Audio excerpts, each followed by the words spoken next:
Okay, so somebody's here. Glad someone's here. We're here. Yeah, I was scared nobody was going to show up. No one wants to talk to us. Even if it's just one person. That's okay. We're live? We're live! We're excited. Welcome to the Legendarium. We are the ladies of the Legendarium, and we're excited to be here tonight, live for the first time. Have to admit, a little nervous because me and Megan... Oh, see, and this is why, because we always have technical difficulties that Megan and I just pretend don't happen because Ryan edits them out of our videos. We're the ladies of the Legendarium plus Ryan running tech. Thanks, Ryan.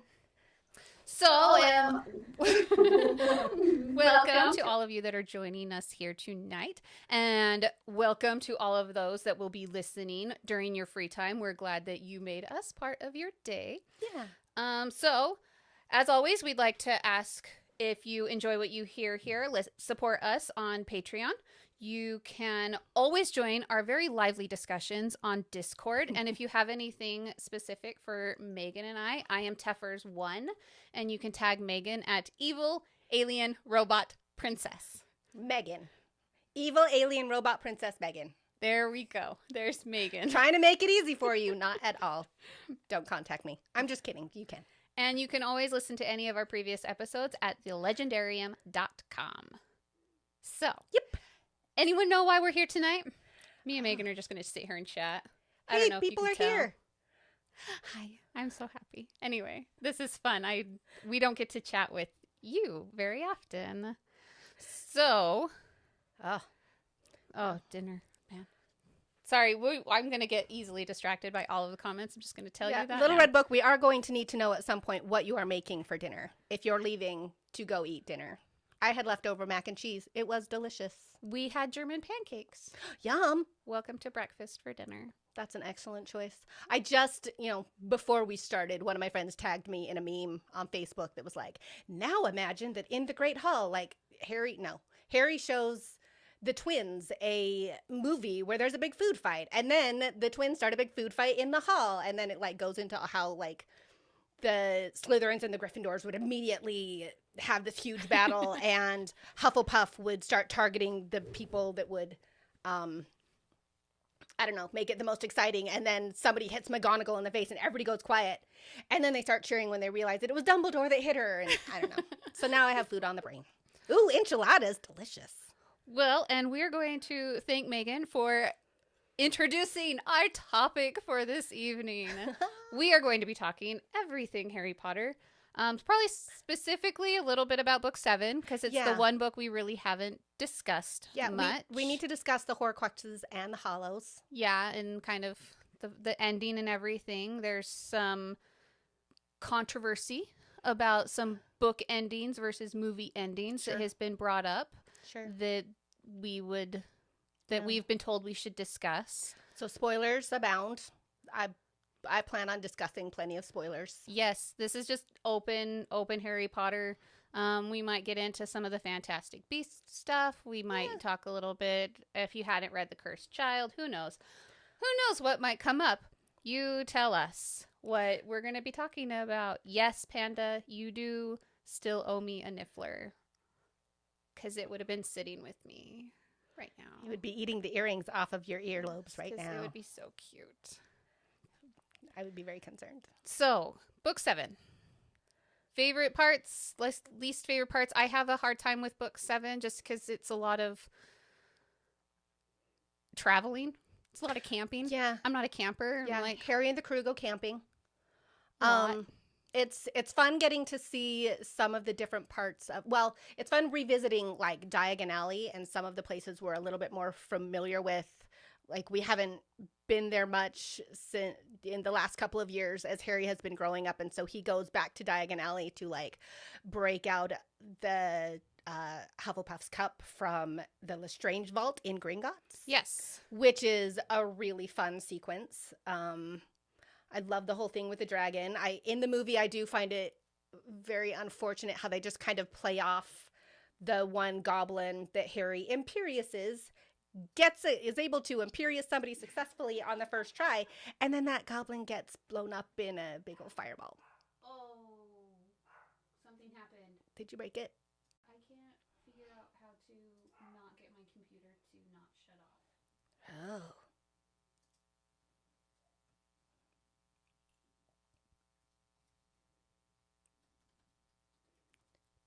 Do we know if it's the screen that froze or the actual feed? I think it's the software. The feed froze like we're in the same spot. Okay. Can they still hear us? Hold, please.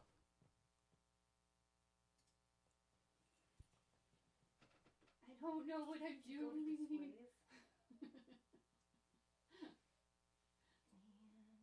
No, that's not it. I don't know what this means. Go back.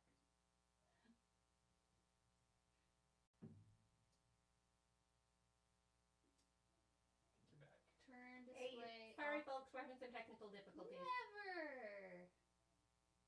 Never enough. Okay. I should talk into the microphone. Sorry for those technical difficulties. You guys can hear us. Whoa, we're back. Sorry. I don't know where to start. Yay! Should I go back to my feeling sorry for that goblin that gets roasted Yes, let's feel sorry. in the movie? I'm not thrilled about that, y'all. I don't think it's cool. I don't think it was cool that it was played for laughs, Yeah. even though that whole sequence is so cool. They literally fight a dragon. And then I love that they they get dumped into the water and they crawl out onto the beach afterwards. And Ron's like, I don't know if you guys noticed, but we just broke out of Gringotts Bank on it. And everybody just laughs because we all kind of needed that moment. Yeah. Whoosh. It's a big old adventure. It really is a heavy, like, it's a serious, kind of heavy book to get through.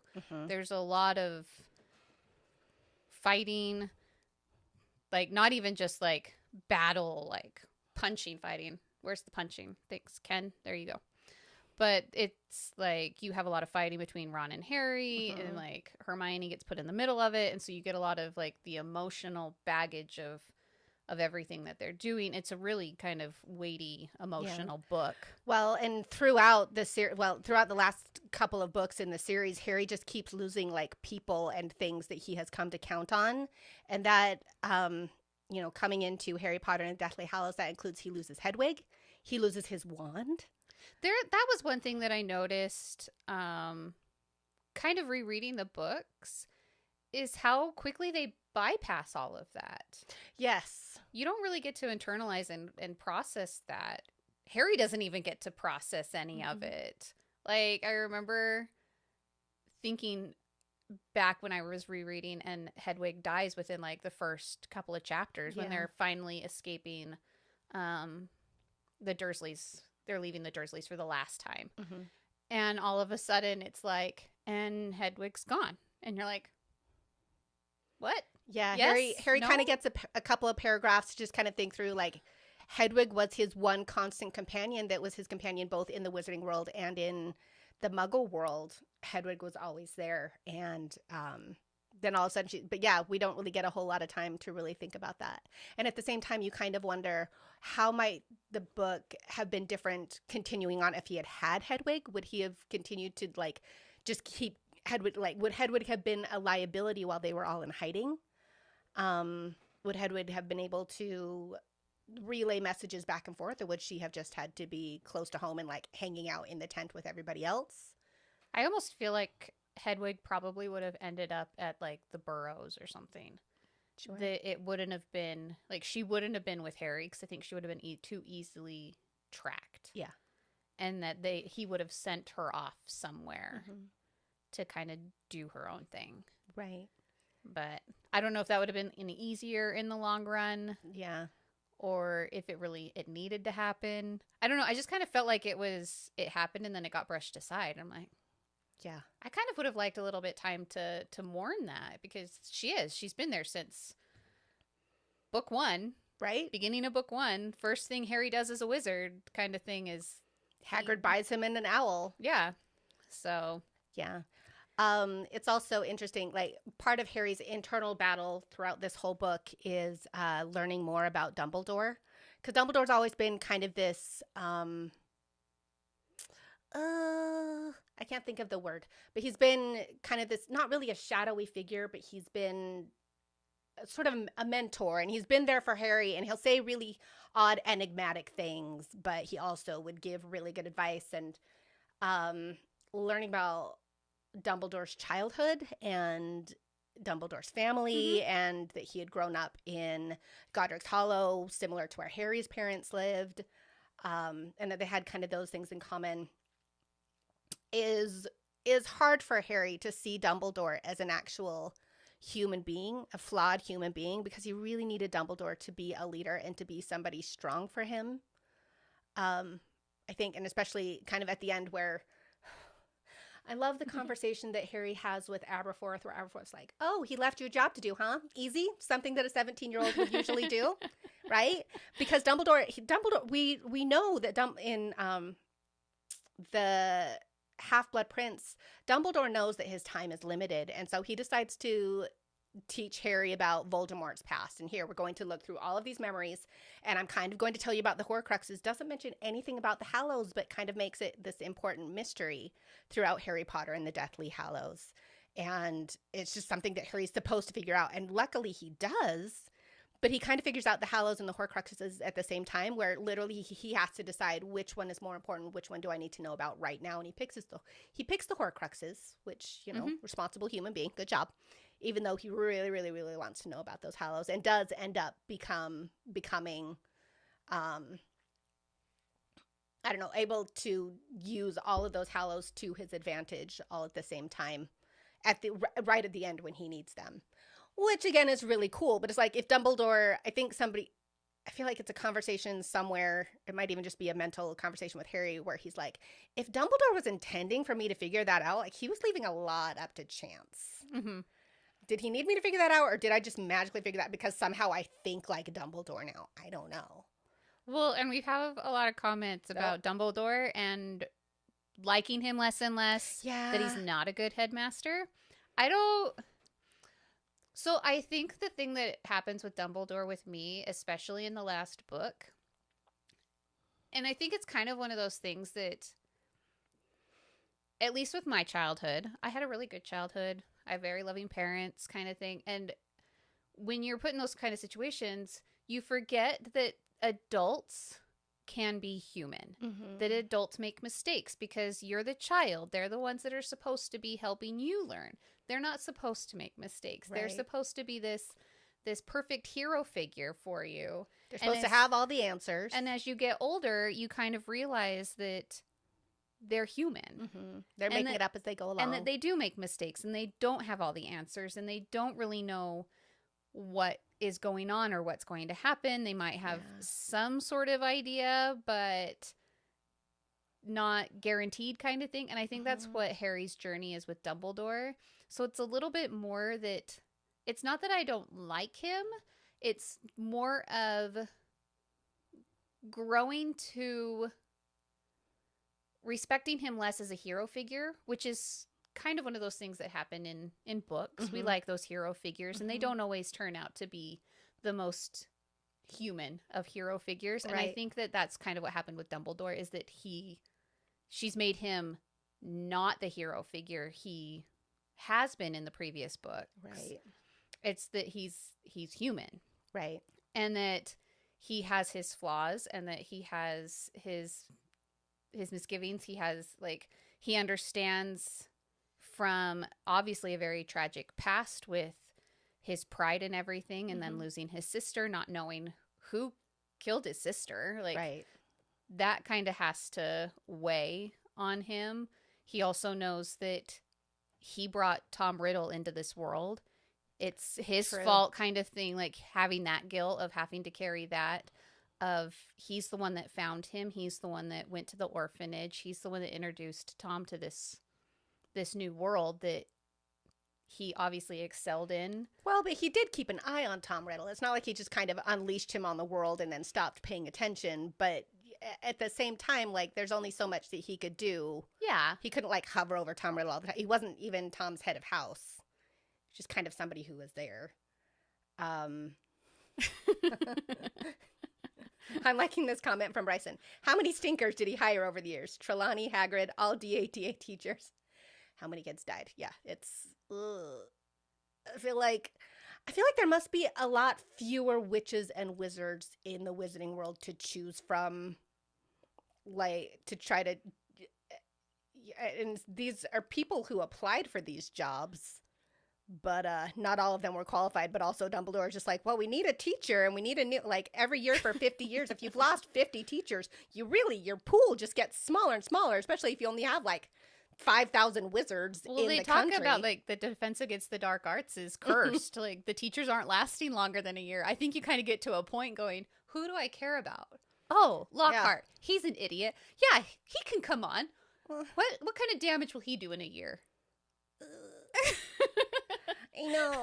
I just feel so sorry for these kids as they're getting older and older. And I think I said this in the last episode, that they have the Carrows teaching Muggle studies and Defense Against the Dark Arts during what would have been Harry's 7th year. And I just think about those poor first years who don't know that you can have a wonderful Defense Against the Dark Arts teacher. Or really anybody since after Professor Lupin leaves are just like, ugh, this is all... What is the point of this class? What is even the point of this class?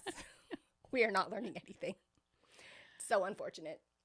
I do wish, though, that Dumbledore would have given Harry a little bit more support in other people, because I would think that, like, I don't necessarily understand why Harry had to be as isolated as he was during his search for the Horcruxes. I feel like McGonagall could have been a part of that. I feel like he should have been able to talk with Professor Lupin. Like, there are people who are within Dumbledore's circle.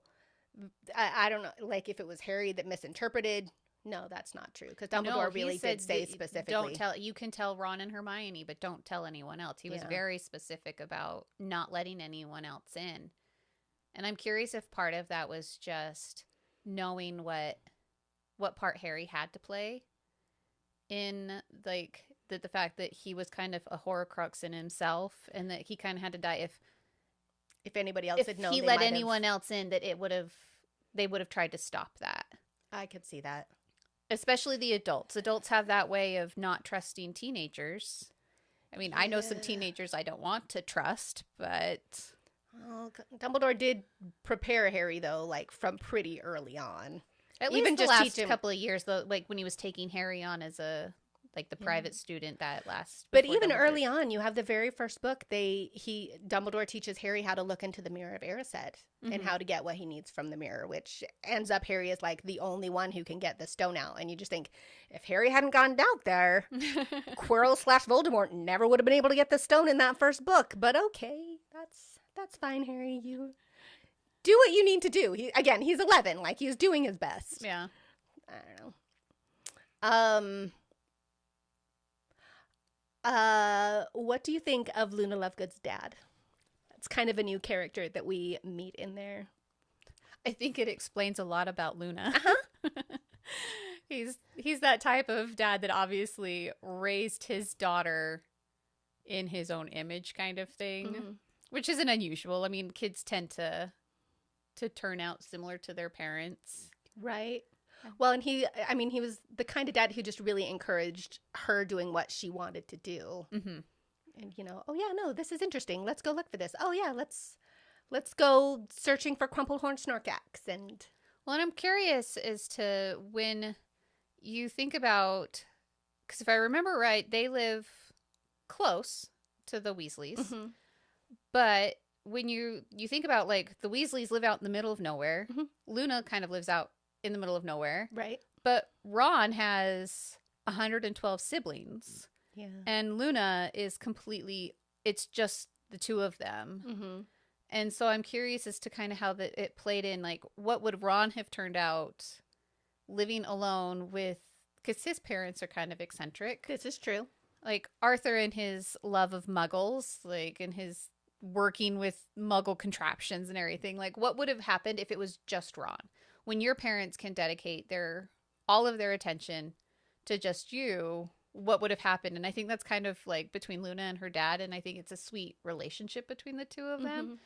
And it's kind of sad when you get to the point of that Luna gets kidnapped, right? And she's at the Malfoys, and the extent that her father goes through, knowing that these 3 kids that show up at his door are friends of his daughter, right?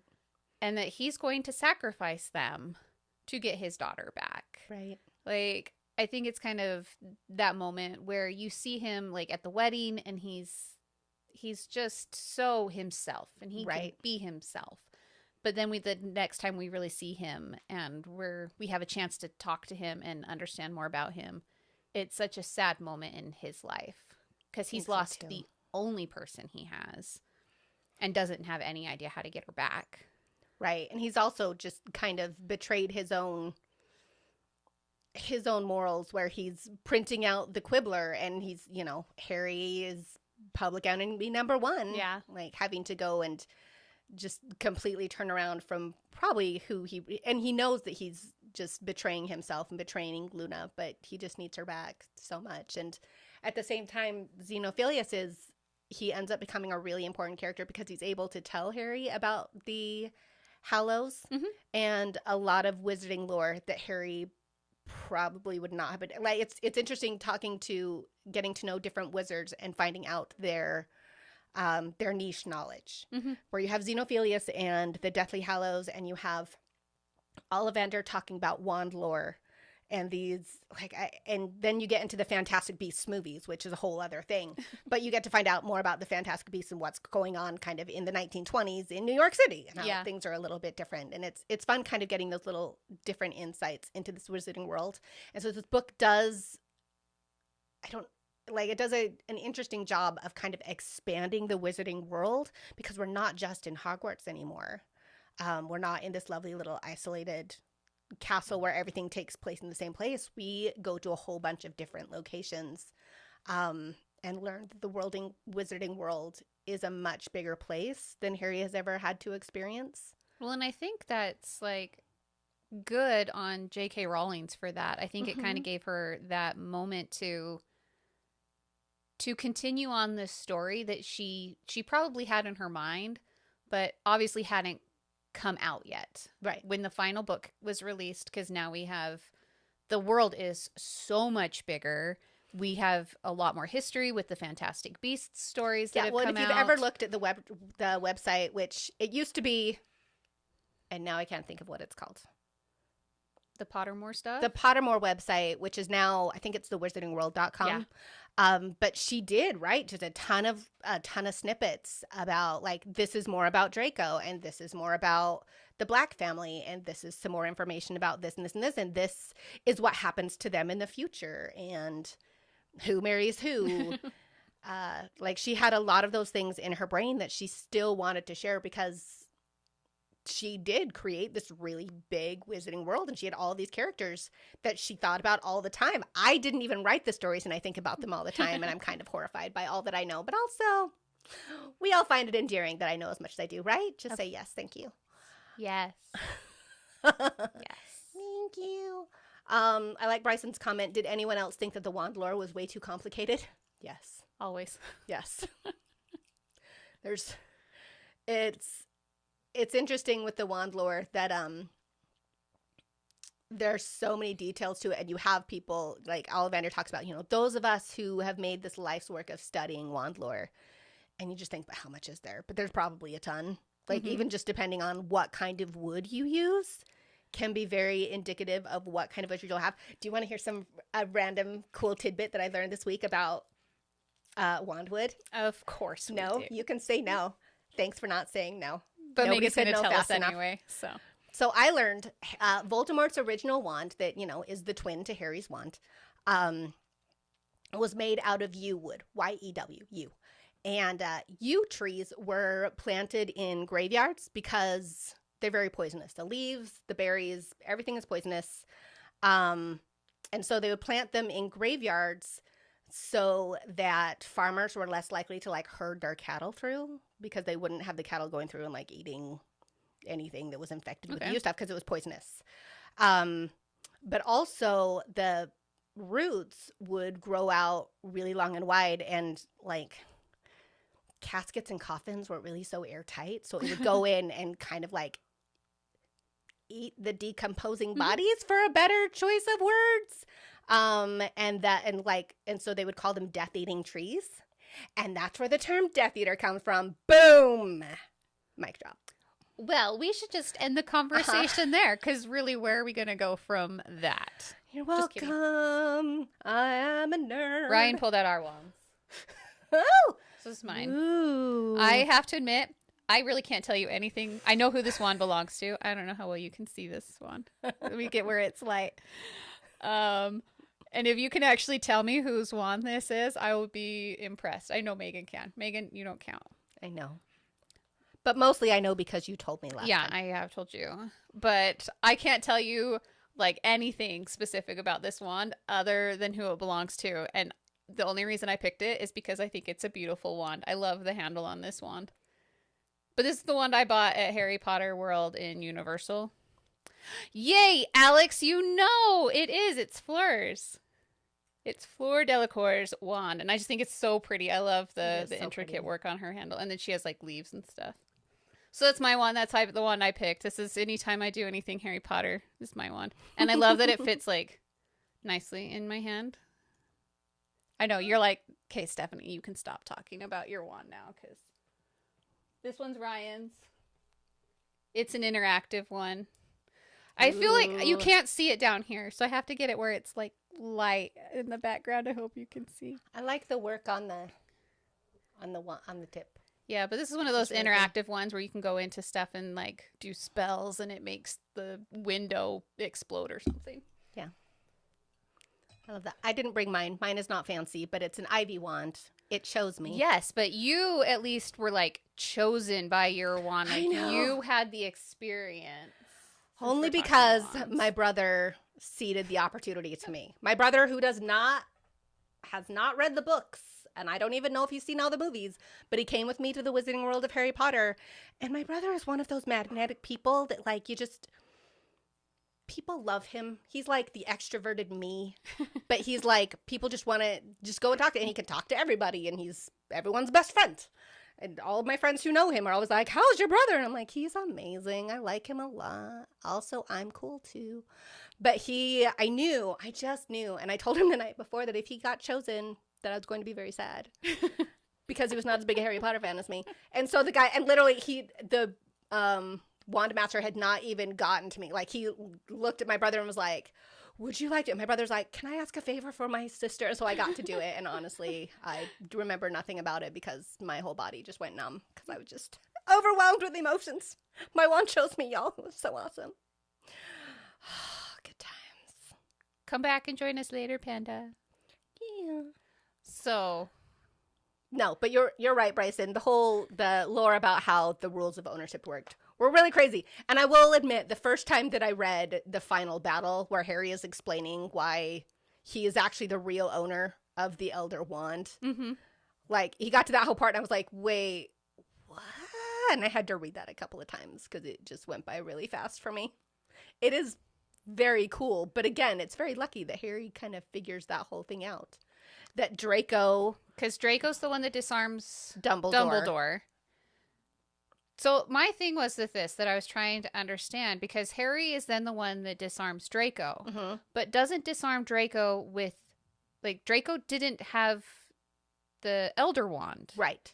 He disarmed Draco with Draco's wand. Yes. So that's the thing I didn't understand, is why the Elder Wand became Harry's and not just Draco's wand. Like, all of a sudden, does Harry now have, like, multiple wands? yeah, like, Apparently, he has multiple options. is it whoever's wand, like, that's what I didn't understand. Because to me,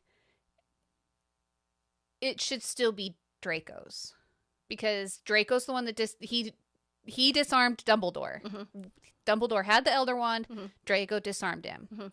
But Harry never disarmed Draco while Draco was battling with the Elder Wand. That's the thing I don't understand. I'm like, it should still belong to Draco. I think that's what Bryson is saying, is that whole thing just doesn't. And you know what? I agree. I think it is. It stretches incredulity a little much. And if you were to ask me, why does that work? I would just say something lame like magic. Because in my mind, all of a sudden, like, whoever you disarmed, if now all of a sudden you own their wand, like, you could have, like, 15 wands. Especially for some of these bad guys that are, like, disarming people. They know who the alpha wizard is. The wands do. Wands can talk to each other. Well, I like that idea.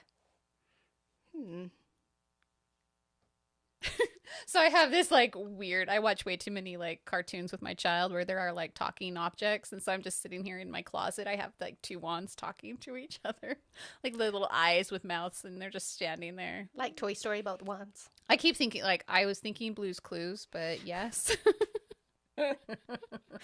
As a Blue's Clues fan growing up. So, but yeah, they're just in the cabinet, like, talking to each other, like, hey, what are you going to do today? Oh, well, what if he picks me? I'm going to go out and I'm going to be like, anyway, that's where my mind went. I mean, probably, if we're going based on this logic, they probably could just rack up a whole bunch of, like, I'm the king of all the dueling, and I have 47 wands, and all of these wizards have to keep buying new ones, which is how Ollivander is able to stay in business, because wands are not expensive. Like, if he sells, like, 20 wands a year, he gets, like, $200. Yeah. But how does he live? I don't know. I don't know either. Anyway, there we go. Wands. Wands. Good times. Thank you for bringing Ollivander into book 7 so we could discuss this. Yeah. I continue to be very angry that Voldemort was so arrogant as to use very priceless wizarding artifacts as his Horcruxes. And so every time Harry destroys a Horcrux, like, I'm glad that we have one less piece of Voldemort to deal with, but I'm also very mad that, like, he finds the diadem of Ravenclaw, which has been lost for thousands of years, 1,000 years, and immediately it's destroyed. I know. And it's, like, destroyed to the point where, like, there's nothing left, and it's literally bleeding, and it's just, I have to admit, I never thought about that. But yeah, you have, like, the cup from Hufflepuff that they, I'm sure, would really appreciate having, like, in their common room or something, like, displayed somewhere. Like, you have the necklace that belonged to Sliding. Yeah, these are kind of important. They're literally artifacts. the only things that, I mean, when Harry asks the Ravenclaws about, is there anything Ravenclaw maybe had? That's the only thing anybody can think of is, oh, well, there's the lost diadem. So it's the only thing they can track back. And then it's just immediately destroyed. And I'm just like, Voldemort, I understand, because, like, there would be that extra piece. I guess that's another reason why it's good to have 17-year-old wizards as opposed to, like, 45-year-old wizards who would actually value the history of that.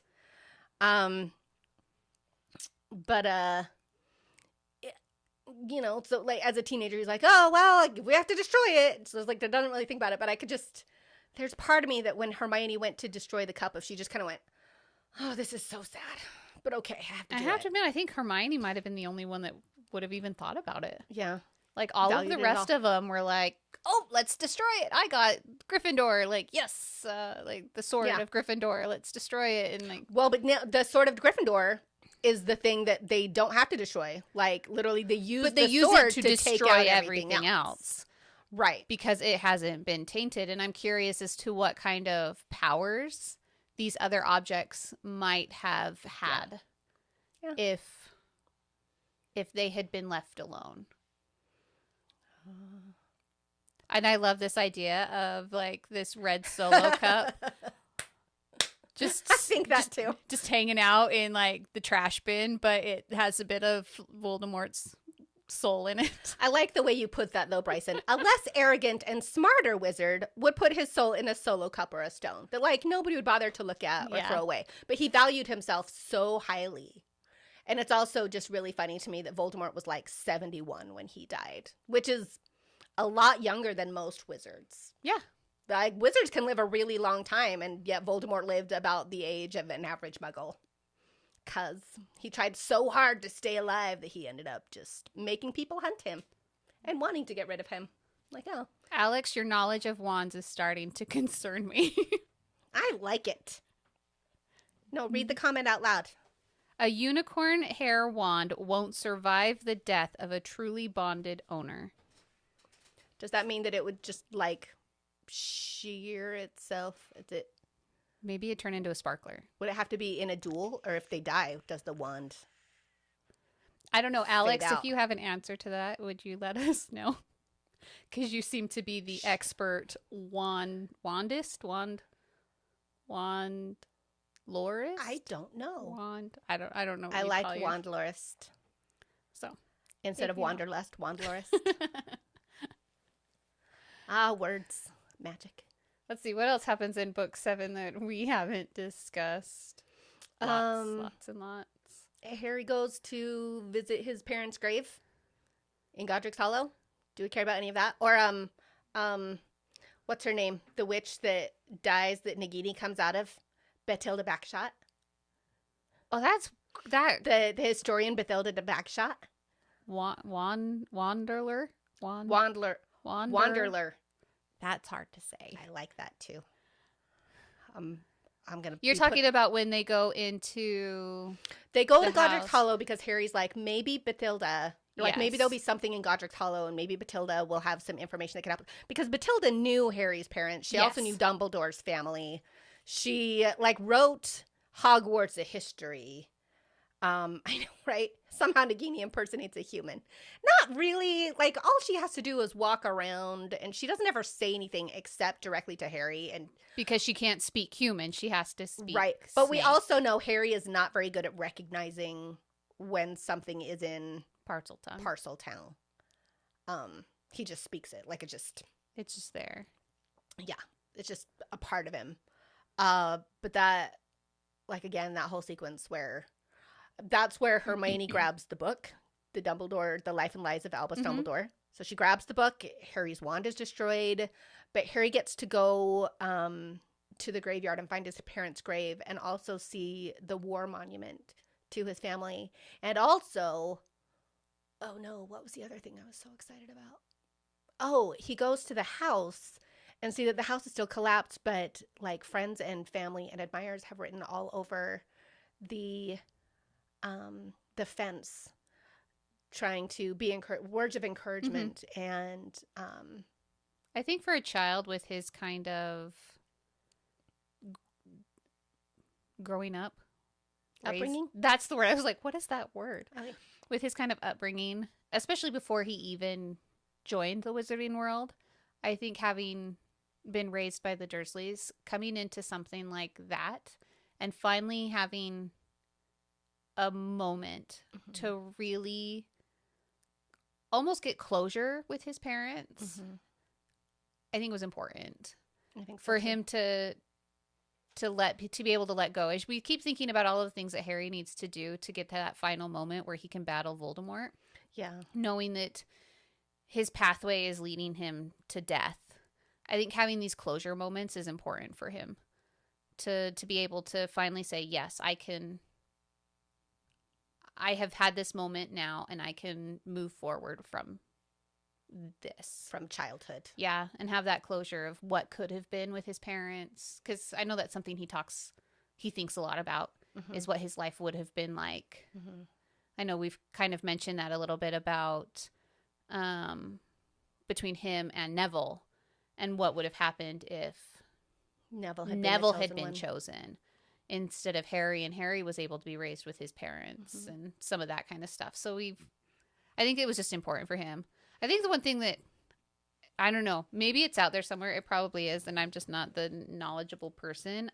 I want to know where Nagini gets from the end, because we're introduced to her as a human in Fantastic Beasts. Right. And we see kind of what she went through as a human and the difficult life she had. I want to bridge the gap between Fantastic Beasts and her, because she's with Voldemort almost from the beginning, like Right. at least when he finally actually comes back. We're not really sure where he finds her and how he finds her and where she joins him. I want that bridge gapped. I want to know her. It's possible that they'll get there during. I think there's supposed to be 2 more Fantastic Beasts movies. I could totally be wrong there. I feel like there's supposed to be 2 more of them. There's So at they least one might- more. Yeah, but part of me is kind of annoyed that they've written Nagini into the Fantastic Beasts movies, because I feel like it's just J.K. Rowling like retconning. Oh yeah, let's make this character a little bit more important, more interesting. I'm like, Bryson, I don't it was know if also you're pretty cool that it serious was or a not. snake. Oh, Bryson, Bryson was he just commented, Nagini was a human! Exclamation point, exclamation point, exclamation point, question mark, question mark, question mark. Yes, apparently. She is a human who... Go watch the Fantastic Beasts movies. Is she in the first one? I know she's in the second one. She's in the second one, because that's She's introduced in the where... second one. Yeah, that's where What's His Bucket... I don't even know what its name is. No, he's in both of them. He's just like... But he doesn't find her. Right, he finds her in the second one. Oh, well, Bryson, she was a human. Back in the Fantastic Beasts movies. I'm going to be honest. I don't love the Fantastic Beasts movies. I like a lot of things about them, but I don't necessarily like them. I like them. Good. Like that's the basis for it. Yeah. I like them. I think they're... There will be 5 movies. Oh, 5 movies. There will be 5 movies. I was like, 5? Okay. What are you talking 5 about? minutes? What's happening? I don't know. Okay. So yeah, we have 3 more films. So, and that's really all I can say compared to, like, I think Eddie Redmayne is entertaining as Scamander, Scamander, whatever his last name is. Queenie is actually one of my favorites. Also, maybe don't watch them. I like the Bryce is like, I was unimpressed. But, like, when you think about some of the work and I think the energy that went into the books and then went into the movies, I don't feel like they're quite on the same level. Yeah. And I don't know. I have to admit, I enjoy the Harry Potter movies. I'm not in love with the Harry Potter movies. I think the books are by far and away better than the movies, and I would rather reread the book than watch the movie. I can't tell you the last time I watched a Harry Potter movie from beginning to end. They're on, like, my family goes away for Labor Day, and there's always the Labor Day, like, marathons. Sure. There's Christmas marathons. Like, I will come into homes where they're on, so I see bits and pieces of them, but I don't watch them. Yeah. And I feel like that's kind of where the Fantastic Beasts movies sit with me. Is I like them. I think they're entertaining on an entertainment level. Do you think that you would enjoy them more if there were book versions of them that could fill in the gaps? Maybe. Like, I think I would enjoy the books. If I had gotten a full-length book out of this with following Newt and his story in America, and I think having that twist of, especially as Americans, I feel like that's what she was doing. Sure. She's British. She wrote a British story, and now she's giving the Americans, because it's a very beloved book series everywhere. But I think that that's kind of what she was doing, is she was giving Americans an idea of what the wizarding world would be like in America. Okay. Again, like, just expanding that world a little bit more, but also taking it in a different time period. So she does have a little bit. I don't actually know if she is writing them or if she's just kind of a part of the conversations about it, but it also gives not writing it during the 90s when, you know, Harry and his story happens. She has a little bit more freedom there to tell a little bit of a different story and not necessarily be boxed in by, oh, we need to make sure at the end that is, I mean, there's a little bit of that because they have Dumbledore and some other familiar characters where they have to get from a certain point to a certain point. Well, and really, I think, like, I don't know. I enjoy Eddie Redmayne. There's a lot of stuff that he's done that I'm like, but I think he's fun. I think he was a fun choice, and I think he fits with the character. Yeah. There's some other castings in those movies that I'm like, like, I didn't care for Johnny Depp in them, and have to admit, I enjoy, like, Jude Law. I think he was a weird choice for Dumbledore. There's a meme that shows, like, Dumbledore. What happened to Dumbledore between the 1920s and the 1990s? Because all of a sudden he goes from looking like Jude Law to Richard Harris. And you're like... Wearing, like, his beatnik robes. And his big, long beard, and all of a sudden he's gray, and, like... Yeah. So that's kind of where I fall with the Fantastic Beasts. I think they're entertaining for entertainment's sake, but... Yeah, I'm curious to see where it all goes, but I don't know. I'm not loving them the same way I love the books, but I also have not watched them that many times and put myself in the world as much. I rewatched them probably 3 or 4 months ago, just because I couldn't remember anything about them. That was like, I'm like, but I like Queenie. Queenie's fun. I think she's a fun side character, and if I was like I have to think if I would, especially in the first book when she's just kind of flighty and she's just bubbly and she's just reading people's minds right and left, and she does magic like for everything. I'm like, that would be me. This is how I would be a wizard. Just kind of effortless. Yeah. Surprisingly effortless. She's just, I think she's a fun, bubbly character. Yeah. We'd like to have a little bit of those. Do we want, so getting back to Harry Potter and the Deathly Hallows, do we want to talk about Ron's role and also the magic of the light turner outer? Does that, because when Dumbledore dies, he leaves Harry, Ron, and Hermione each an object. Yes. In his will. Yes. Which is a really big deal because he gives Ron the light putter outer that Dumbledore had probably, you know, invented himself. And the only other time that I can think of, and maybe I could, there may be other times, but the first time we see Dumbledore use that is in the very first chapter of Harry Potter and the Sorcerer's Stone. It's like the first wizarding thing we see. Yeah, it's the very first thing, and it takes the lights out. And after Ron... Deluminator. Deluminator, that's Do you not like the Thank you, light Alex. putter outer, light turner oner, light whatever? You know, and I'll be honest, it didn't even occur to me that her real name that wasn't the light putter outer for some reason. La la la. After Ron leaves, because poor Ron is under the conflicting, like he wants to be loyal to Harry, he wants to help Harry, he is committed to helping Harry and uprooted his whole life, but he is also very concerned because he has divided loyalties because he has a family to protect. And if the family, if any of the bad guys, the Death Eaters or the Ministry of Magic, find out that Ron is definitively with Harry, Ron's family would be in danger. And I mean, they're all out there. And so Ron is very concerned about this, and he has a big old argument, and he acts like a total butt face. And, you know, in hindsight, it's understandable, but it's still just got to be really devastating for Harry because Harry doesn't have the other family. Ron and Hermione are his family. So for Ron to abandon him when he does is just really heartbreaking. And poor Ron, like, immediately realizes, okay, I was mad. I didn't actually want to leave. Like, that was a stupid idea. But apparently part of the power of this deluminator is that it has to be connected. I guess somebody has to say Ron's name in order for Ron to be able to find Harry and Hermione again. But once he can hear his name, he can turn on the deluminator, and then a light will come out, and he can go into that light and be reunited or go to where they are. Thank you for explaining that to me, because I have to admit, I'm sitting here going, it puts out lights. Yeah. I don't really know what its purpose is. Yeah. It has no purpose. Do we know why it works that way? No. I don't know. We would need Dumbledore to explain that I to don't us. understand. I completely forgot that's what he was doing and using to help find them again. I completely forgot about that. Because it also has the very useful function of taking lights, of like swallowing up light, which ends up being useful later when they're trapped in the basement. Yeah, they use it to escape from the the Malfoys. Malfoys. Yeah.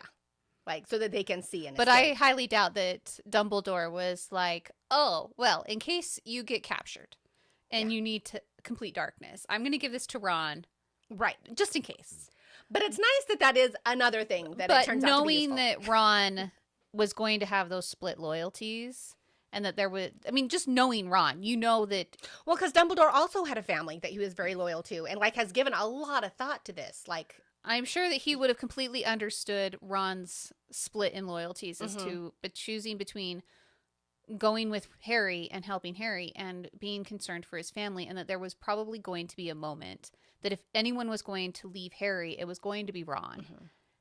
But also if anyone was going to come back to Harry, right, it was going to be Ron. And Right. giving him a way back to Harry, knowing he would want a way back. I think Dumbledore, I mean, I think it's one of those things like, it's hard to picture that Dumbledore knew all of his students. That kind that of, he gave that kind of thought to every single individual. but that he knew Ron well enough. Yeah. Anyone ever consider if Dumbledore used it in book 5? I might need some more context for that, Alex. Which part of book 5? we skipped a lot of book 5 because we didn't like it. I mean, we talked a lot about how Harry was moody. Oh, somebody made a comment, and now I feel badly that I don't remember who it was, but there was a comment in Discord saying that we probably needed to be more empathetic because we were both just like, Harry needs to get over it. But you know what's interesting, and you're right, we probably should be more empathetic, but nobody's very empathetic to Harry in the book either. Like, there isn't a lot of empathy being shown in the book, and I feel like empathy, it's always been an important thing, but it really hasn't been part of the public conversation until like the last 5 or 10 years. You can ask Ryan anytime you want about how empathetic I really am. Because I'm not at all. I don't See. Ryan knows. It is not a trait that I claim to have in spades. Yeah. I like this question about which character do you think had the best arc across all the books? Ooh. I do think Neville is an important one. We've talked a lot about Neville, and Neville's definitely one of my favorites.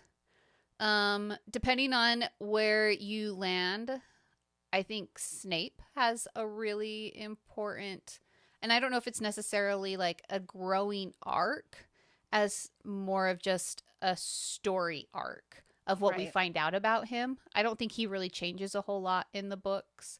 I think it's just his story of how you can see why he had definite reasons to do the things that he did the way he did that. I think out of like, if you're actually going to talk about like actual character arcs of growth and like everything, Neville definitely goes from that first moment at the end of book 1, or not in the end, but towards the end of book 1, where he stands up to the three of them as they're about to go into go look for Fluffy. And then he gets the 10 points or whatever. I cry every time at the very end that talks about like it's important to stand up to your enemies, but to be able to stand up to your friends. I think that's kind of that first moment for Neville to realize that he's better than I think his grandma ever taught him he was. Right. So then to get to him like to by book 7, where he is the one leading Dumbledore's army, he is the one that's keeping things together. He is the one fighting for his school and for his life and for his friends. Like, yes, out of growth and everything, Neville is probably high on my list of best character arcs. Yeah, I'd agree with that. But story arcs wise, I love learning more. I love the arc we get for Snape as to why, more of like just his back history. Mm-hmm. And I really actually, as much as we've kind of complained about Dumbledore, I like knowing more about Dumbledore's arc throughout the whole, his backstory, his character, like his story arc, I guess, where you get into his history and his family and how he got from the arrogant semi-youth to headmaster. So yeah, but he was always just that wonderfully quirky, eccentric, odd person. Yeah. Harry asking Dumbledore what he would see in the mirror of Erised, and Dumbledore's like, I see myself holding a pair of socks. I mean, sometimes socks are really great. Mine are just fine. They have the seagulls from Finding Nemo in them. Mine? Travis mentions, I don't know, are we talking about Dobby or are we talking about Neville that disappears in the movies until Deathly Hallows? In the movies, yes, like most characters disappear in the movies, but Neville has a stronger story in the books. Dobby does have a really cool arc. I think, like, we talk about these characters' arcs and the changes that they go through, and I just feel like a lot of the characters become more of who they are. Like, Harry starts out a certain way, and he grows up because he starts off and he's 11, and at the end, he's almost 18. Mm-hmm. And you grow up a lot during that time. But I look at somebody like, say, Hermione, and she starts off and she's this know-it-all girl who's kind of awkward and doesn't really know how to talk to people and can be really off-putting. And as she grows up, she continues to be that, but she learns how to make that her advantage and also just accept who she is and also be like, yes, I am very smart, but I'm also a girl, but just because, like, but also I can be so many things all at the same time. I didn't mean to imply that girls can't be smart, but it's like, she's smart, but she's not just a brain. She's also cute, and she's also an activist, and she's also like, she just continues to embrace things. And I look at somebody like Professor McGonagall, who, yes, is much older and a lot more settled, but she also, like, I guess she has watched a lot of children grow up as she has been their teacher, and so she's used to seeing all of these changes and to treating them a little bit differently as they get older. But she does start treating Harry as a lot more of a peer during those later books. Like, she's still guiding him, but you have book 1 where Harry's in trouble, and she's just like, Dumbledore has more important things than to talk to 11-year-old wizards.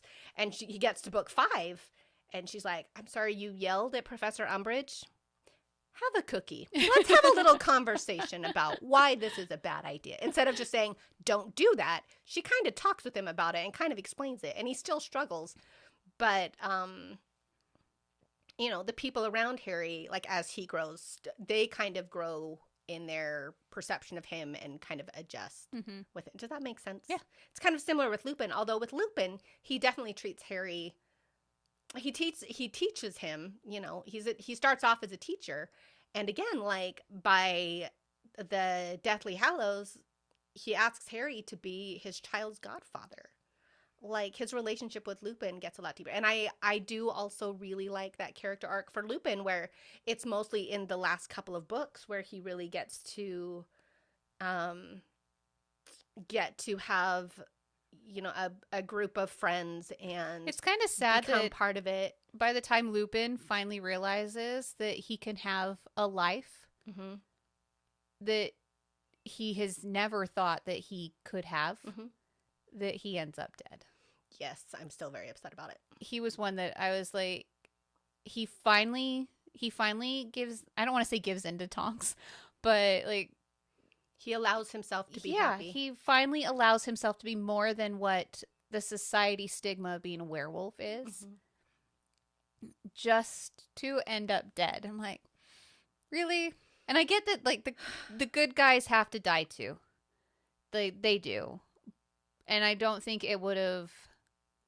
the battle in the end would have been as important if you didn't have, like, the Weasleys mourning over Fred, and like, and Harry realizing that he was losing people. Right. I think it was kind of one of those things for him, but at the same time, I don't know if I necessarily felt like they were all, like, that they were warranted. Okay. Like, they were just, all of a sudden, the battle ends, Voldemort's given them a chance to kind of clean up, to mourn their dead, to do whatever they need to, and has given them that hour or whatever. And so it's like Harry walks in and all of a sudden sees these 3 people that he cares about that have died. We have no idea really by who or how or what happened. We just know that somewhere along the way they died, kind of thing. And like, I'm like, okay, I don't know how I feel about this.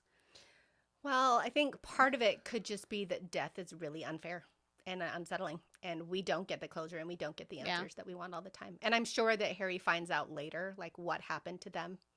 I'm sure who killed them and what happened. I mean, all sure of the someone Death Eaters has get to arrested know at some point. somewhere. Like, yeah, but you look at that, and Rowling has said that one of the reasons why she had Tonks and Lupin both die is because Harry and Neville. Well, Neville's ostensibly a orphan, but she wanted another generation of, like, a war orphan, and it ended up being Lupin's son, which sucks.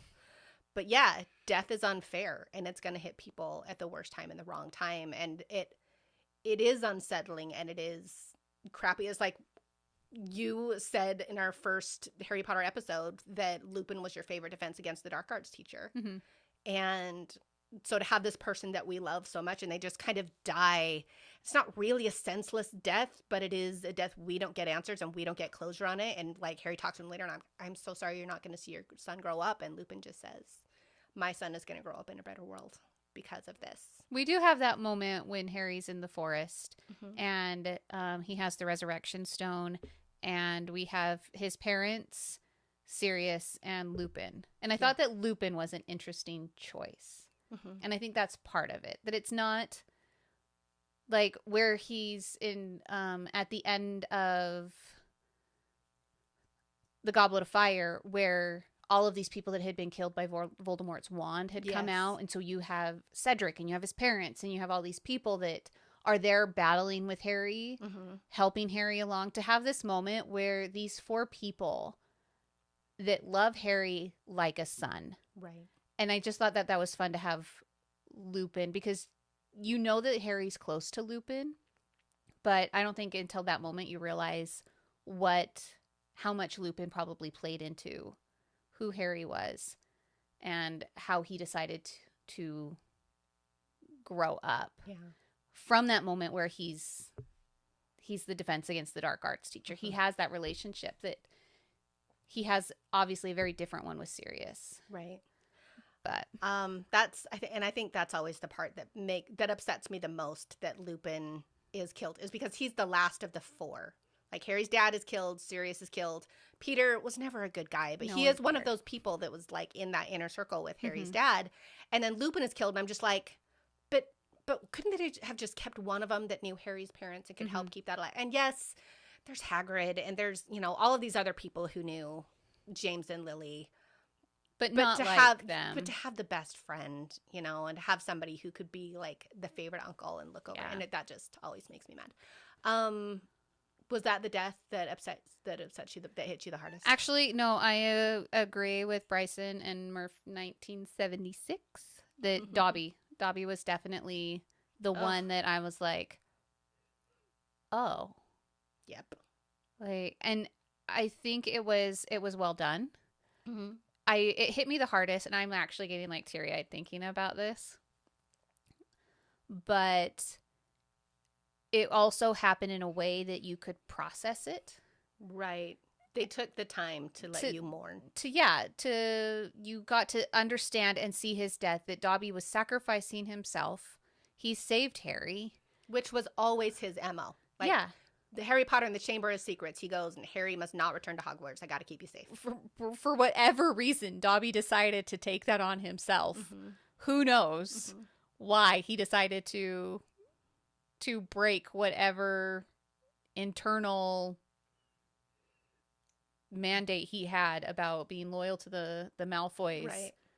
To save this kid, he had no idea who he was. Like, so to have him die like that, it was hard, but it was also really well done. And like I said, I can accept death. I get death happens. I don't mind it in books, but when it's purposeful and it has meaning and it has a story to it. And I think like that's, like I said, with kind of Fred, Tonks, and Lupin, it was there. And I'm like, again, like we talked about with Hedwig, like it was there. It happened. You don't have time to think about it. Let's move on. And I'm like,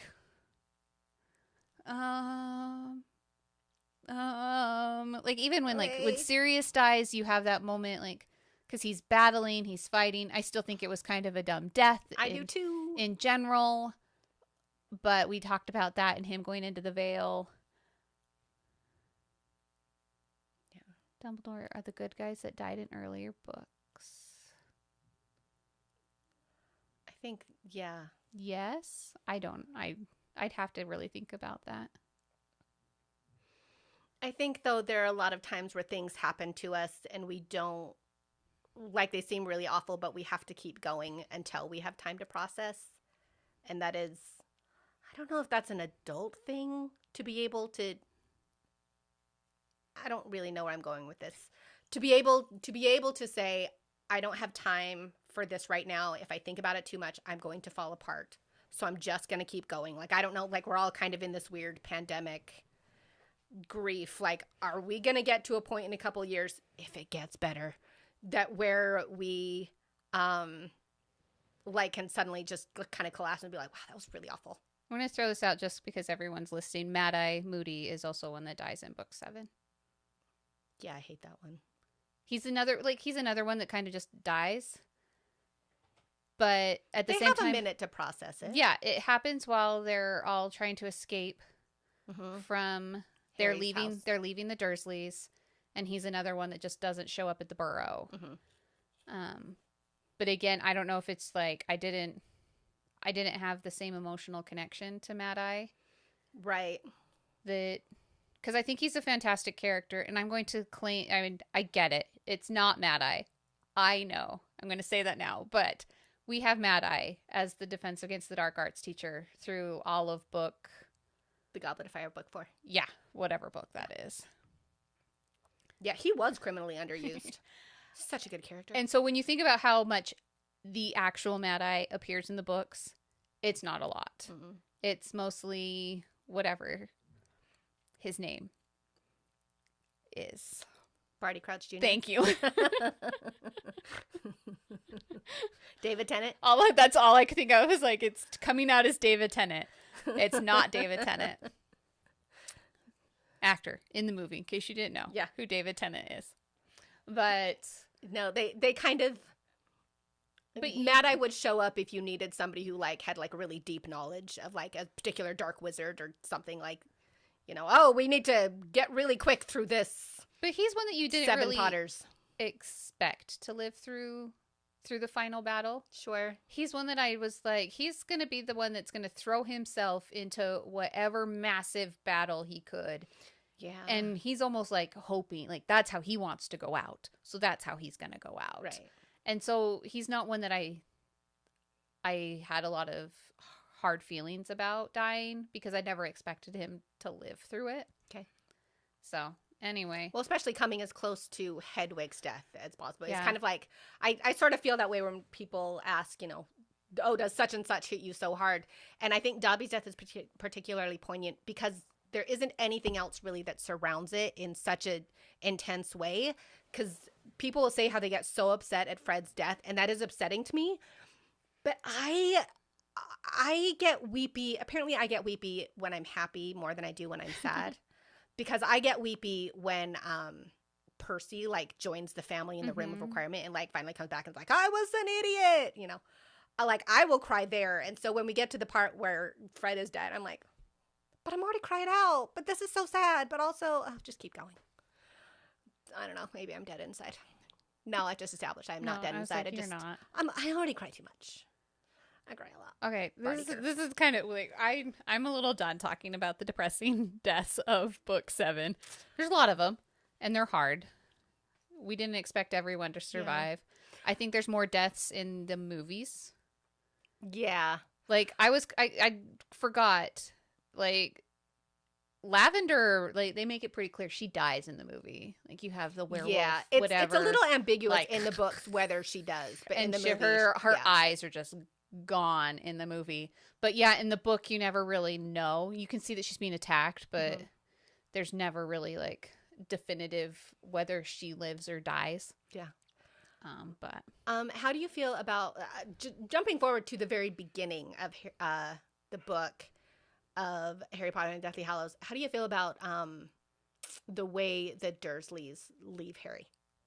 Where I think it was the parents are kind of just like peace out. The perfect ending for Harry's relationship with the Dursleys. Okay. You have Vernon, I was like, what's his name? Who never could have cared less about Harry, and that's pretty much how he leaves it. It's like, yeah, no, it's true. I don't care about you.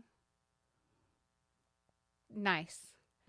You have that moment with Petunia where she doesn't really say anything, but you can feel like she's closing a moment in her own life. Okay. Where I think it's more of a process of grief for her and her sister and what maybe could have been back from childhood. Maybe. Or something, but there was this moment of this is it for my life, because this might have been the only real family she has left, is her nephew. But Dudley, I think, it gives me hope for what kind of adult he might be. Yeah. It's interesting with Dudley. It's not really the first indication you get that maybe he sees Harry and this whole war that he's involved in a different light. Because when they're attacked by Dementors at the beginning of the Order of the Phoenix, Dudley is... it's really the first time that he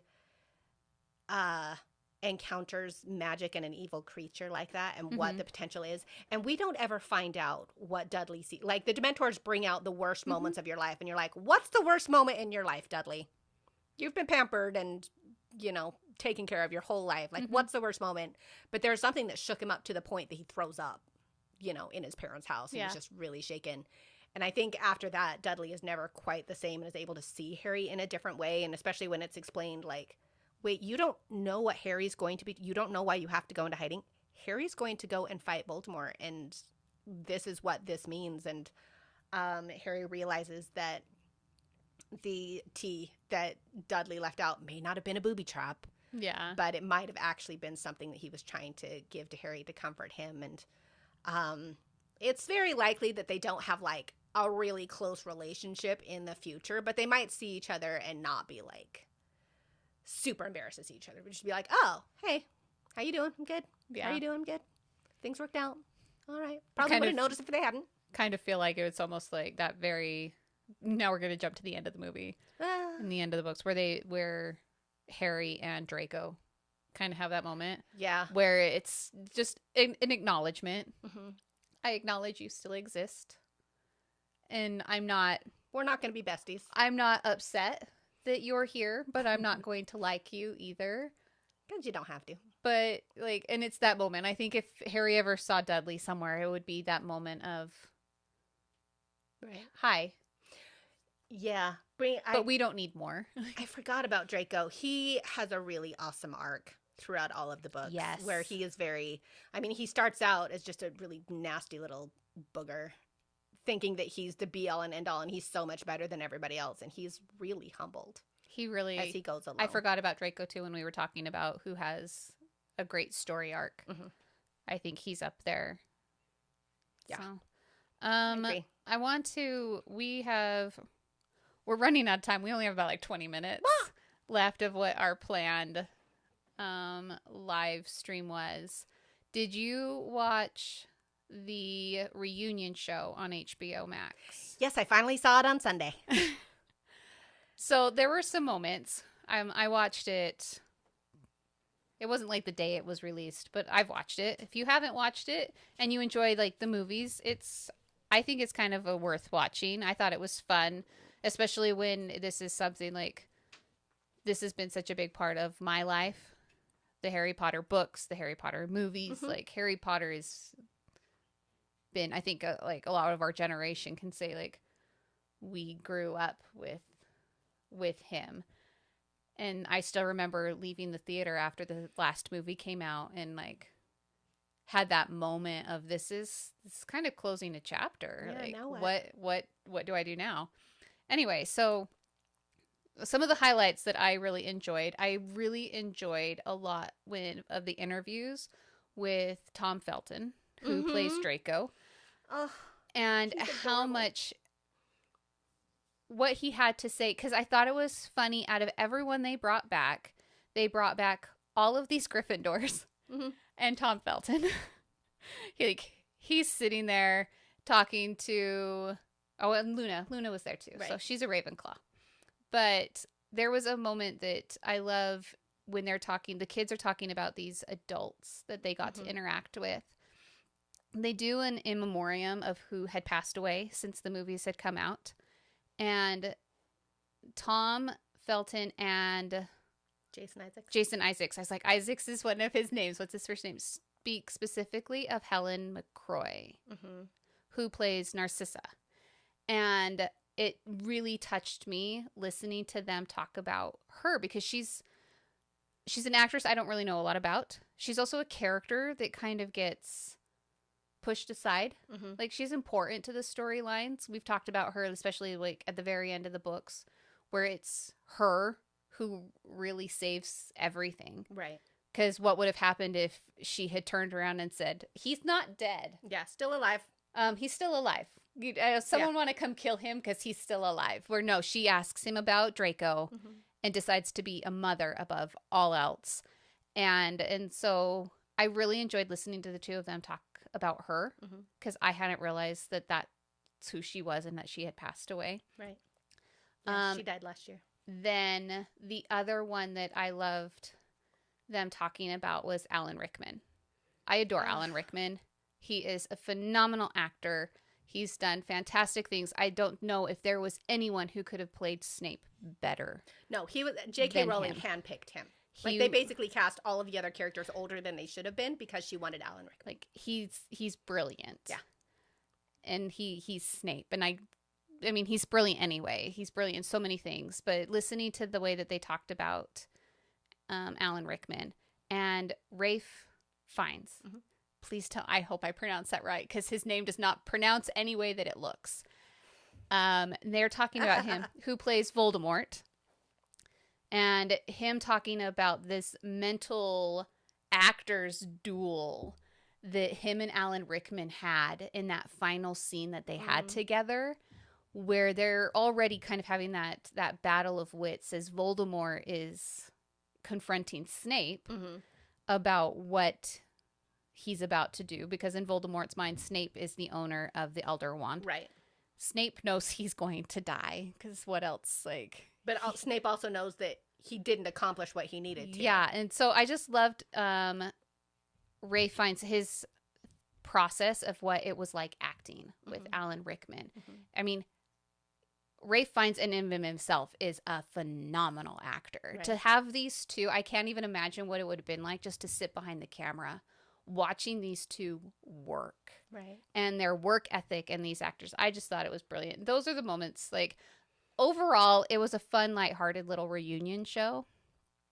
But I think it was those moments where you actually get to see a little bit more of these side actors. Because you see so much of Emma Watson, you see so much of Daniel Radcliffe. Like, I kind of vaguely know where their careers have been going, what they've been doing. And so to have people that you don't see quite as much come in, still talking about their experiences with Harry Potter, how much it's changed their lives, the relationships they still have, like Gary Oldman and Daniel Radcliffe, like Helena Bonham Carter. Thank you. I was like, she was my favorite, like having her and Daniel together. And I don't remember who made the comment, but I think it was one of the actors who played the children who said that they had all of these performers that they started working with when these kids were 11. So there were people that like knew them as children, and, like Maggie Smith and Alan Rickman. But then as like people would come in when these kids were older, you have Helena Bonham Carter come in, and you know Daniel Radcliffe is like 15, 16. They were a little bit more of like peers, and they were both actors, and so it was more of a friendship thing than a mentor thing, which I thought was interesting because you think about that again in the books where a similar thing happens, where you know Harry meets Sirius Black when he's 13, 14, 15. Like that's when Sirius is really, and that's also when he met Gary Oldman and kind of had that relationship. And so the fact that it happened on camera and off camera, I just love that kind of behind the scenes thing. It's why I keep going to like Comic-Con and FanX. See, and I love that. And I think that's one thing that I enjoyed about it is I love learning about what happens behind the scenes. And it's such a unique experience. So, I mean, we're actors. We do theater. We're not necessarily like big movie actors or anything, but it is. You take a chunk of your life, you get extremely close to these people. Extremely close to the character you're playing. Yeah, and then you walk away. So you're talking maybe 4 to 6 months, depending on the show, depending on the rehearsal time, that you're going to be spending with these people, with these characters and everything. These people, like when you talk about those that started in the first movies to the last movies, and how much time, I mean, years. It's a good 10 years. And years that they spent together as this family. As an actor, I'm kind of blown away by that idea. I am too. I mean, even looking at some of the like, professional actors like that are on Broadway that do the same show over and over and over again, even then they're only like 6-month contracts. Right. I mean, you might get the rare person that stays longer, but to have 10 years with the same acting family, I think is impressive. And that's what I found was so entertaining about the reunion show. Yeah. If you like reunion shows, I like interviews with actors. I like getting to know actors. I so. started crying 2 minutes in and just, kept going. It's all so good. I love these characters so much. Well, and you have like these tidbits, and I've heard it before, where like Alan Rickman in the first film went to J.K. Rowling and said, okay, what happens with my character? Is it going to be important later? And she told him that he was the only one that knew Snape's whole story from the beginning to the end. And directors would say, why are you doing this that way? And he'd say, I have reasons. You'll find out. Yeah. And like, so the directors didn't even necessarily know, but he knew because it was important for his character to know that, for him to play things a certain way. We're going to run out of time. Do we need to talk about the last battle and like the differences between the way it's written in the book and the way it is in the movie? Yes, we've had people that have asked us about this, so let's see if we can plow through. We have about 10 minutes. Okay, so in the book, during the last battle, Harry and Voldemort, like, Harry is dueling Voldemort, and the last Death Eater who is taken out is Bellatrix Lestrange. Molly Weasley takes out Bellatrix. Mwahaha. And Harry is, it's the two of them, and they're stalking each other in a circle, and everybody is surrounding them while they're in the Great Hall. And Harry explains, I have the Elder Wand, which is why none of the spells that you have cast on anybody are working, and it's why I'm going to defeat you now. And he casts his final spell, which is Expelliarmus, and Voldemort casts his spell at the same time, which is Avada Kedavra, and Voldemort is killed. And thunk, dead on the ground, just like a mortal person, which is what he was at that point. All the Horcruxes were gone. It's just him in his stupid snake-like body, and he's dead. In the movie, it's just Harry and Voldemort out in the courtyard by themselves, and Harry explains the whole thing and casts the final spell, and Voldemort flitters away like pieces of paper. We also have like the weird moments where they're like meshed up, where Harry and Voldemort are like up on the turret, and he's we're gonna do this together, and he like grabs him, and then they fall, and they're like, what's that word where they like fly, like they apparate? That's the word. They're like apparating here and there, but it's like weird, and then you like get the weird meshed faces and everything. Yeah. And the director in the reunion show comments that he felt like this was a more appropriate way to have this battle, blah blah blah, more Harry cinematic. Potter. Yeah, I mean, and I agree. It probably did make for a little bit better visual movie. I mean, I could see it kind of calling back to, say, the Goblet of Fire and Harry like being chased around the entire Hogwarts grounds by a dragon. Yeah. Which is also more cinematic, and I also kind of mentally roll my eyes. Also physically roll my eyes. Like, ugh, you can't just stay in the pit, but okay. Continue. I'm sorry I interrupted you, and now you don't know. Well, you were saying that the director was saying that it was more cinematic, the way that he did it. So the director gave some reasoning, because someone... Oh, sorry. Yes, Bryson, I just completely got sidetracked. I saw a word. It's a Molly Weasley line. Yes, quoted Molly Weasley, and I will not say. It's the get your hands off my daughter line that Molly uses. Such a good line. You can finish the line if you'd like. But so perfect. It's so Molly Weasley. I love her. But yes, we talked about that, I think, in our last episode, about how great Molly was in that moment. Mm-hmm. But anyway, back to the final. Don't look at your watch. I was like, we're running out of time. If you guys don't mind us, we'll still be here. But so it's just that moment that I was kind of like, having reread the books, because honestly, when they someone asked, I was like, oh yeah, it is different, isn't it? It's a lot less in the books, but I also feel like in the books it's a little bit more appropriate. Like, it's... Well, you need everybody to get this last, like, sigh of relief. When everybody sees it happen, then they actually know that it's over. And for Voldemort to just kind of disappear... I mean, if I was a Death Eater and, like, someone was like, oh, Voldemort died, and I was like, where's his body? Right? Like, I'd want proof. Like, I mean, he's disappeared before, and the Death Eaters, like, you still had those Death Eaters that, like, didn't believe it. And shouldn't have, because he wasn't actually gone. Yeah. And so I feel like, obviously, having witnesses to his death, having his body there, would give everyone a lot more closure, and I think it was Right. better done. But granted, I mean, would it have been as interesting in the movie? I don't know. I also hate, though, don't that know. Harry snaps the wand at the end of the movie. We had Travis mentioned that too, that breaking the Elder Wand. So dumb. I mean, I know we don't really want the wand to continue to have its power, but I like in the book that he just kind of puts it back in Dumbledore's casket. Just and give it is back like, to Dumbledore. yeah. Yeah, because He was the true owner. the owner of the wand doesn't want it. Like, Yeah. Draco Yeah. can come back and get it because Draco's the real owner. Nah. He wasn't at that point, but that just gets complicated again. He was. Okay. Anyway, no, in the book, Harry doesn't end up keeping the Elder Wand in the book. Harry actually, the only one of the Hallows that Harry keeps in the end is the cloak. The cloak. Because he just kind of drops the ring in the middle of the forest somewhere where nobody will The resurrection is likely stone. to find it. Yeah. We had a question as to which Deathly Hallows you would choose. I'd probably choose the cloak. I probably would too. I don't really want to be invisible. I just don't, I feel like it's the least of the, I don't know. As The a least child, I can objectionable. see a lot more appeal to it than as an adult, personally. I don't want to fight with anyone. I don't want dead people coming to visit me. I So have I like moments the cloak. You have moments? We're like, do you ever have like those people that have passed on and Yeah. you just every once in a while you're like, I kind of wish I could just talk to you. Get some advice.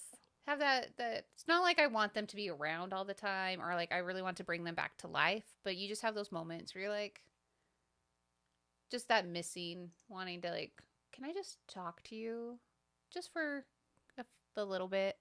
I would like to know certain. I found out last year that apparently I had ancestors on the Mayflower, which for all y'all not from the States, the Mayflower is apparently like the first ship that the Pilgrims took from England to North America, and that was like they were the people that had the first Thanksgiving eventually. I found I had ancestors. They were not the religious Pilgrims, but I would like to know more about those stories of my feisty ancestors. But yeah, I don't necessarily want that ring. Like I don't want to like accidentally, be wearing the ring and like rub it and be like, "Whoa, there's Grandpa." Not prepared for you right now. I'm making light of it because that's what I do. All right. Is there any final moments? Anything else that we want to talk about? Haven't talked about? Could talk about? Any other questions? I feel like We're really we're almost out of time. we can. I mean, I would kind of like to. Yes, if other people have questions, I will totally stop what I'm talking about. Ask away. Ask away. But me and Megan will continue talking until Yeah. you do. I think it's kind of nice that they do the 19 years later, but I do think it's kind of weird that pretty much everybody marries somebody they met in high school. Well, who knows? I mean, when you think about like all of the wizards go to Hogwarts. Yeah, I So guess if you're that's going to true. marry a wizard, you probably went to school with them. I guess that's true. I don't know. Like, as much as I do like Ron and Hermione together, I am one of the people that's kind of like, I can support that. But I also am like, I could also see them dating for a couple of years and going, you don't really make me a better person. So maybe it's okay. But I don't know. I like knowing that they all end up okay. I like knowing that Neville finds his niche and he goes and he teaches and he's a A because professor. he's a war hero, but he's also just a humble herbology And I love that he professor. teaches herbology. Yeah, the thing that he's really good at. So And Draco gets married and has a kid, and life goes on. And Harry gets to have the family he's always wanted and be a part of the Weasley family, which was always going to be, even if he didn't marry naming Ginny. his children real poorly. I don't know why Ginny allowed any of that. Yeah, he named his kids like Harry Potter fans would name their kids. I'd be like, no. Albus, really? No. Maybe I could have backed that one up, but I'm sorry. Like, My favorite. Severus, nope. I love the ones that are like, here are other options. They're like, Wingardium Leviosa Potter, you were named after your Uncle Fred. Your mom wanted to name you Fred, but I thought this would be more fitting for his memory. Oh. That would be funny. Yeah. But I don't know. Yeah. I think that it could have been a better this is where they ended up. Okay. Personally. I don't know how. I don't know. Like, it left a lot of doors open, but also just kind of... I don't know. The only thing I feel like that leads up to is if she already had the cursed child story Maybe. there and wanted a moment to introduce this character so you can talk to, like, you see Harry's talking to his son. Mm-hmm. He's talking to Albus Severus Potter. Poor child. Poor child. Had no hope in life. But to have this other story, like, even if it was just in the back of her head, she hadn't even started writing it yet. I don't know when she started writing The Cursed Child or when it was, Right. but that's the only reason to me why I feel like, because he's even the second born. Like, it's kind of a weird, it's a weird thing altogether. Okay. I don't know. Well, I don't mean, we do know that was... I don't know if it was one of the first things that Rowling wrote was that epilogue, but she had that epilogue written for a really long time before she really fleshed out that final book. But I do like that it kind of brings around the whole question, like, Harry, what if you had ended up in Slytherin? And him being able to say, you know what? I would have been okay. If I had been a Slytherin, I would have been okay. He would have been completely friendless. He would have been very different. No, he would have been Draco Malfoy's friend, and that would have been unfortunate. He didn't like Draco before he was, like, sorted, though. That's true. First time they met, they just really rubbed each other He the wrong wasn't way. even friends with Draco to begin with, like, before they were sorted. Yeah. I'm not sure he would have ended up friends with Draco because he still didn't like him. No, I think we briefly talked about Harry Potter and the Methods of Rationality in the first episode that we did a couple of months ago. Probably. It's a fan fiction where the idea is that, like, Harry is raised to just be very, like, methodical and think about the scientific method and kind of thing. And the first time he meets Draco Malfoy in that story, he and Draco hit it off right away. Like, they're really good friends.